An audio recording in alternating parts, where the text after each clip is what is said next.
ಕೊಡಚಾದ್ರಿ ಬೆಂಗಳೂರು ಮೂಲದ ಪ್ರವಾಸಿಗ ಹೃದಯಾಘಾತದಿಂದ ನಿಧನ.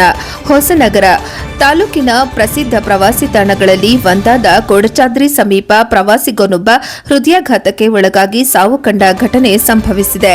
ಬೆಂಗಳೂರು ಮೂಲದ ಶ್ರೀಕಾಂತ್ 28 ವರ್ಷ ಎಂಬುವರು ಕೊಡಚಾದ್ರಿ ಗಿರಿ ವೀಕ್ಷಣೆಗಾಗಿ ಸ್ನೇಹಿತರೊಂದಿಗೆ ಶುಕ್ರವಾರ ಆಗಮಿಸಿದ್ದು, ಸಂಪೆಕಟ್ಟೆ ಸಮೀಪದ ಕಟ್ಟಿನಹೊಳೆಯ ತಮ್ಮ ಸ್ನೇಹಿತರ ಮನೆಯಲ್ಲಿ ತಂಗಿದ್ದರು. ಶನಿವಾರ ಮುಂಜಾನೆ ಕೊಡಚಾದ್ರಿ ಶಿಖರ ವೀಕ್ಷಣೆಗೆ ಹೊರಡುವ ಯೋಜನೆ ರೂಪಿಸಿದ್ದರು. ಆದರೆ ರಾತ್ರಿ ಅವರಿಗೆ ಆರೋಗ್ಯದಲ್ಲಿ ಏರುಪೇರು ಉಂಟಾಗಿದ್ದು, ತಂಗಿದ್ದ ಮನೆಯಲ್ಲಿಯೇ ರಾತ್ರಿ ಕುಸಿದು ಬಿದ್ದಿದ್ದಾರೆ.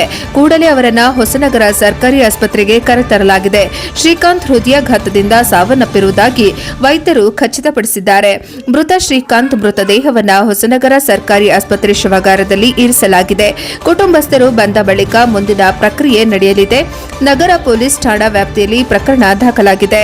ಪ್ರಸಿದ್ಧ ಪ್ರವಾಸಿ ತಾಣವಾದ ಕೊಡಚಾದ್ರಿ ಗಿರಿ ಪ್ರವಾಸಕ್ಕೆ ಬಂದವರು ಹೃದಯಾಘಾತದಿಂದ ಸಾವು ಕಾಣುತ್ತಿರುವುದು ಇದು ಎರಡನೇ ಘಟನೆಯಾಗಿದೆ.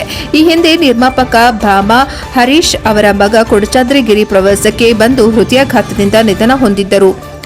ಈ ತಿಂಗಳಲ್ಲಿ ಇದು ಎರಡನೇ ಘಟನೆ.